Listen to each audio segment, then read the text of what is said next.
Gems സ്കൂളിൽ നിന്ന് മിഹിറിനെ പുറത്താക്കിയതല്ലെന്നും അക്രമ സംഭവങ്ങളിൽ മിഹിർ പങ്കാളിയല്ലെന്നും മിഹിറിന്റെ അമ്മ രജിന. മിഹിറിനെതിരെ ഗ്ലോബൽ പബ്ലിക് സ്കൂൾ മാനേജ്മെന്റിന്റെ പരാമർശത്തിന് മറുപടി നൽകുകയായിരുന്നു അവർ.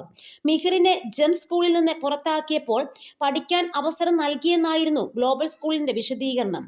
എന്നാൽ ജെംസ് സ്കൂളിൽ നിന്ന് ട്രാൻസ്ഫർ വാങ്ങി ഗ്ലോബൽ സ്കൂളിൽ പഠനത്തിനായി എത്തിയതാണെന്നും സ്കൂളിൽ അക്രമമുണ്ടായപ്പോൾ അതിൽ മിഹിർ പങ്കാളിയായിരുന്നില്ലെന്നും അക്രമത്തിന് കാഴ്ചക്കാരനായി നിൽക്കുക മാത്രമാണ് ചെയ്തതെന്നും രചന പറഞ്ഞു.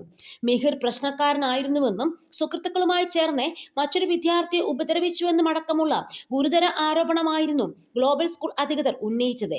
മുൻപ് പഠിച്ച സ്കൂളിൽ പെൺകുട്ടിയെ ഉപദ്രവിച്ചതിന് TC ലഭിച്ച ശേഷമാണ് മിഹിർ തങ്ങളുടെ സ്കൂളിലേക്ക് എത്തിയതെന്നും വിദ്യാർത്ഥിക്ക് രണ്ടാമതൊരു അവസരം നൽകുന്നതിന്റെ ഭാഗമായാണ് അഡ്മിഷൻ നൽകിയതെന്നുമായിരുന്നു വിശദീകരണം.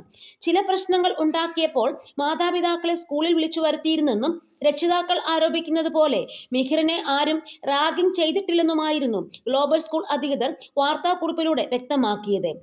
മിഹിറിന്റെ രക്ഷിതാക്കൾ റാഗിംഗ് ആരോപണം ഉയർത്തിയപ്പോൾ അന്വേഷണം നടത്തിയിരുന്നെന്നും സാക്ഷിമൊഴികളോ മറ്റു തെളിവുകളോ ഇല്ലാത്തതിനാലാണ് ആർക്കെതിരെ നടപടി എടുക്കാത്തതെന്നുമായിരുന്നു വിശദീകരണം. ഇതിനെതിരെയാണ് ഇപ്പോൾ മിഹിറിന്റെ അമ്മ രംഗത്തു വന്നിരിക്കുന്നത്.